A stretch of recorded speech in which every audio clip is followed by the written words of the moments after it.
So the extracellular environment includes everything located outside of the cells.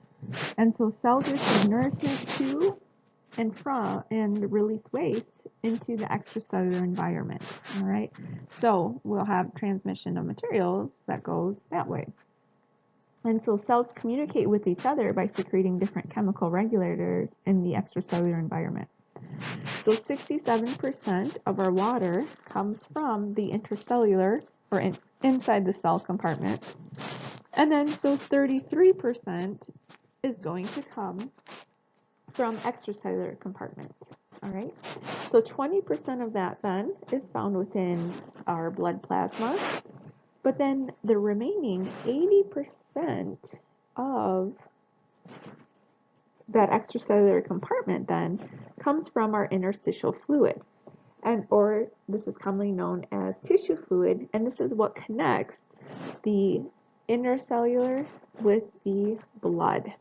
Okay, and so this is where we'll have waste products that are going to exit out of the cells. We'll have ions coming in and out. We'll have water coming in and out. We'll have different nutrients that are going to come in to the cells. We'll have carbon dioxide, a waste product that is going to leave the cells, and then oxygen, which is going to enter into the cells. What regulates what comes in and out of the cells is the plasma membrane.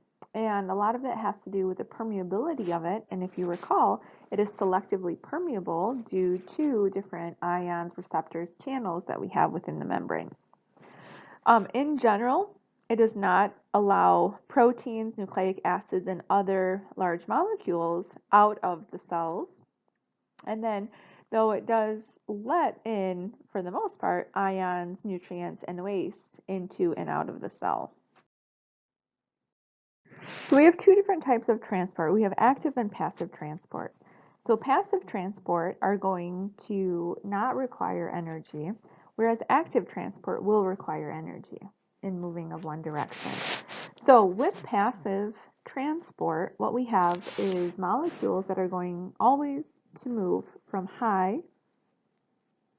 to low concentrations. All right, and so these brackets that I'm drawing here represent concentrations. Okay, and so that means that there are no need or energy needs for this phenomenon to occur. Let's first look at this panel on the left, and let's label it A.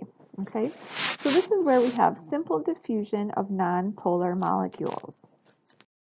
And so the nonpolar molecules, what that means is that these are lipid soluble.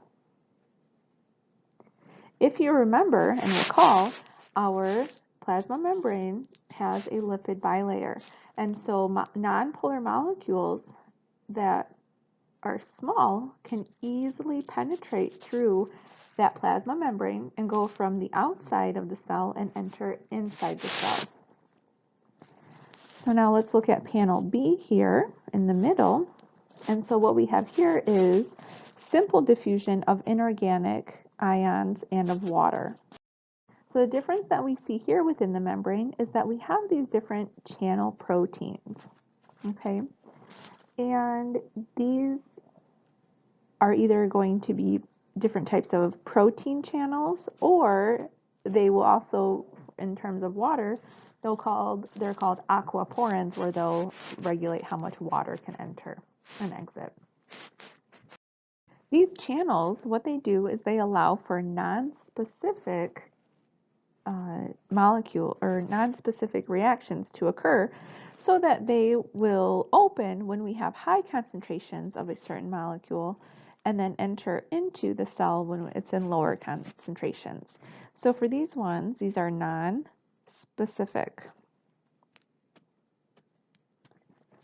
Now the last image, so what we have here in C, now this will be considered to be specific because these are considered to be have carrier proteins that when we have the correct molecule coming in, it will bind to a certain area, and then that will activate that channel then to open and allow that ion to come in, okay? And so we'll have a slight conformation change that occurs within that membrane. But again, this occurs when we have high concentrations of a certain ion, and that will, once it binds to that carrier protein, this will facilitate that diffusion of that molecule into an area of lower concentration within that cell. All of which, though, will not require any energy or ATP for this to occur.